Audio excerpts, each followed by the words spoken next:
Alright, so what we're going to look at in today's lesson is we're going to be looking at the Constitutional Convention and some of the debates and conversations that go into the actual crafting of this document. These are the names of the people that are all responsible for being there during the Constitutional Convention. This is a picture of what some people dramatized the Constitutional Convention to being like. Very rarely was the room, if ever, filled like this. Most of the individuals that were part of the convention were constantly going back and forth from Philadelphia to their home states in order to be able to talk to their constituencies and talk to their own state legislatures to be able to get an idea of the types of actions that they should be taking at the convention. And this is a young George Washington. And James Madison, who we've talked about in previous lessons. And this is going to be another major player in the concept, William Patterson. So three of the major players are the people who were there. You've got James Madison from Virginia. At this time, Madison was the protege of Thomas Jefferson, who was actually out of the country at the time in France as the ambassador. He was quiet, educated, short, about 5'2", and a master of oration. And we largely refer to James Madison as being the father of the Constitution. Then you've got George Washington, who's also from Virginia. Washington gained national acclaim as the leader of the Continental Army. Had it not been for Washington, many who were actually at the Constitution would not have shown up to the convention. And he really gave the Constitutional Convention instant credibility by just merely being there. And then you have William Patterson, who's from New Jersey. Patterson was a major opponent of constitutional overhaul, and he felt that overhauling the Constitution and providing a stronger central government was a violation of the spirit of the Revolution, and felt that we really needed to keep the power of what was going on in the state's hands. So when we look at the actual convention, the convention kicked off on May 25th and ended on September 17th, 1787. The convention was set up under the guise of revising the Articles of Confederation. So when they talked everybody into going there, it was really under this idea that the Articles of Confederation would have a few changes made to it in order to make it better and to make it to the point to where it could really do something to protect the American people. But despite these stated intentions, you've got Madison, who shows up pretty much with a new constitution already written, feeling like this was the time to be able to try and get rid of what he saw as a very ineffectual document.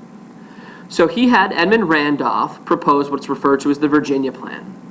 And the plan proposed a constitution in which there would be a strong executive, a bicameral legislature, which is a Congress that's split into two houses. He wanted representation within that Congress to be purely based upon population, and a Supreme Court. And one of the big reasons why you would look at Virginia at the time as being a state that wanted representation to be based upon population is because it was a big state and it had a lot of people in it. So in order to try and drum up support for the Constitution and drum up support for the idea that an executive was needed within the government in order to make things run smoothly, Hamilton, Madison, and Jay begin to write the Federalist Papers. And what the Federalist Papers are, they're a series of essays written under the pseudonym Publius that talked about the benefits of having a stronger executive branch. And within this concept of having this stronger executive branch, they wanted to highlight the fact that even with a stronger executive branch, that the Constitution would have checks and balances and separations of power built into however the government was going to work in order to be able to prevent the kind of monarchical issues that they were dealing with in England, or they had dealt with England previously in the Revolutionary War. So there are a lot of justification, a lot of trying to get people on board with the types of things that they were trying to do.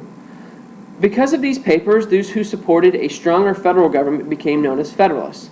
And by default, those who were against a strong federal government became known as Anti-Federalists. So here are the three authors. We've got, on the left, we've got Madison, as we've seen him before. In the middle, we've got Hamilton. And on the right, we've got John Jay.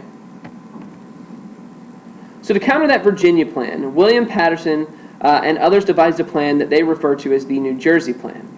The New Jersey Plan called for a weak central government, hearkening back to the Confederacy, a unicameral legislature where each state would receive one vote, still very, very similar to what the Articles of Confederation had, and a Supreme Court.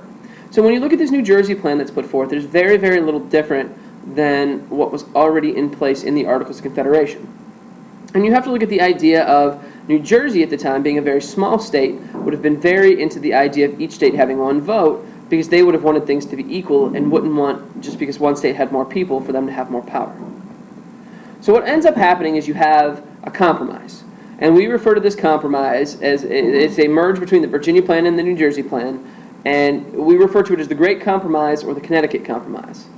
When you look at this, it established a government that had a Supreme Court, a bicameral legislature, which had a Senate where they had 2 representatives from each state, and a House of Representatives with representatives determined based upon population. So we have the standard representation like we saw in the New Jersey plan, and we have the based upon population like we see in the Virginia plan. Originally, the members of the Senate were chosen by state legislators, and that's how it worked for quite a long time, until you have the passage of the 17th Amendment, which changes that the election of senators from them being appointed by state legislators to them being elected by popular election by the citizens.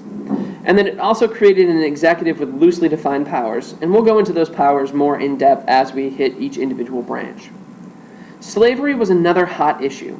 It was determined that slaves would be counted as 3/5 of a person when determining representation for a state. And this was a way of appeasing the southern states and getting them to agree to this document. This compromise was henceforth known as the 3/5 Compromise. The U.S. Constitution was ratified on September 17, 1787. Though the document had made it through the rigors of the convention, very few were completely satisfied with the document. Most of the people that were at the convention wanted a separate Bill of Rights added to the document in order to be able to ensure that an individual's liberty was protected at all times. With the Constitution passed, Thomas Jefferson argued for a more limited government. Jefferson was not a huge fan of this. He kind of came back right after the document was completed in order to be Secretary of State under George Washington.